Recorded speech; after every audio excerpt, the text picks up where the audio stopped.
짧은 생각. 미국 대통령이 세긴 세나 봅니다. 트럼프가 대통령에 당선돼 트럼프 2.0을 앞두고 빅뱅이라 할 정도의 변화 조짐이 보입니다. 우선 전쟁이 끝났거나 끝날 예정입니다. 미국의 이익을 우선하는 트럼프의 보호무역주의의 두 번째 임기도 시작하기 전인데 세계 경제 사슬이 휘청입니다.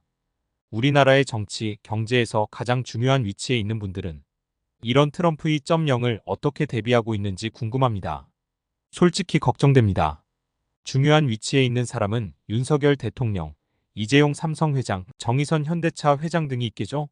김건희 씨도 이들과 비슷한 위치에 있는지는 저희 인텔리티브이는 아직 확인을 못하고 있습니다. 지금까지 나온 내외신 보도 등을 종합해보겠습니다. 트럼프 2.0이 개막되면 북한, 러시아와 관계 개선이 예상됩니다. 대 중국 관계는 트럼프 1.0과 크게 다르지 않고 긴장 관계를 유지할 것으로 보는 시각이 지배적입니다. 이스라엘은 헤즈볼라와 6개월 휴전이라는 당선 선물을 트럼프에 줬습니다. 대선 중 트럼프의 우크라이나와 러시아의 전쟁을 곧 끝낸다는 공언도 현실화할 것입니다. 미국의 최후 방국인 캐나다, 멕시코에 대한 관세 폭탄은 미국 우선주의, 보호주의 무역 재등장의 강력한 신호탄입니다. 트럼프 2.0, 나 떨고 있니? 우리나라에 당장 영향을 끼칠 수 있는 매우 심각한 얘기도 트럼프 진영에서 나오고 있습니다. 바로 반도체 보조금, 관세, 윤석열 정부의 우크라이나 지원 문제 등입니다. 미국의 공장 등을 짓고 있는 삼성과 SK는 미국으로부터 보조금을 아직 못 받았습니다. 그런데 왜 보조금을 주냐는 문제 제기가 트럼프 진영 핵심 인사로부터 나오고 있는 상황입니다. 삼성, SK만 좌불안석인 게 아닙니다. 현대자동차그룹은 관세 폭탄에 떨고 있습니다. 차 한 대 팔아 10%보다 훨씬 적게 남기는 게 자동차 업계 정설입니다. 그런데 미국에서 관세를 5% 이상만 부과해도 우리 자동차 산업의 앞날은 암울할 수밖에 없습니다. 이재용 회장이 경영하는 삼성그룹은 삼성전자가 삼한전자로 빠지자마자 10조 원어치 자사주를 매입하겠다고 발표했습니다. 나아가 구간이 명관인지 그 나물에 그 나물인지 사장단 인사도 했습니다. 위기의 반도체라는 언론 보도가 사실이라면 과감한 인사를 단행하는 등 대대적 변화가 필요할 텐데요. 반도체가 위기라면서도 대부분의 국내 언론은 삼성의 이번 인사에 대해선 아무 평가도 안 하고 있습니다. 대신 삼성이 주는 대로 인사 내용만 보도할 뿐입니다. 그런데 이재용 회장은 도통 얼굴을 볼 수도 말을 들을 수도 없네요. 관련 보도 요약일. 한겨레 삼성전자 인사 쇄신은 없었다. 수뇌부 유임 반도체 부문만 일부 경질 전영현 부회장, 메모리 사업부장 겸직 등 부회장 3인 자리 지켜 문책은 반도체 사업부장만 위기 원인으로 지목된 실질적 사령탑 그대로. 매일경제. DX 부문은 변화 대신 안정. 29일 임원 인사로 전열정비. 삼성전자가 반도체 총괄인 전영현 디바이스 솔루션 부문장을 메모리 사업부장에 겸직 발령내고 반도체 위탁 설계인 파운드리 사업부 수장을 정격 교체한 배경에는 무엇보다 기술 경쟁력 회복의 중압감이 크다는 평가다. 이에 더해 삼성전자는 파운드리 사업부에 최고 기술 책임자 보직을 설치하고 남서구 DS 부문 글로벌 제조인프라 총괄 사장을 임명했다. 삼성전자는 반도체 공정 전문성과 풍부한 제조 경험 등 단연간 축적한 기술 리더십을 바탕으로 파운드리 기술력 제고를 이끌 수 있을 것으로 기대한다고 설명했다. 동아일보 사설. 트럼프 측근 반도체 보조금 부적절. 삼성, SK 9.5조 대인하.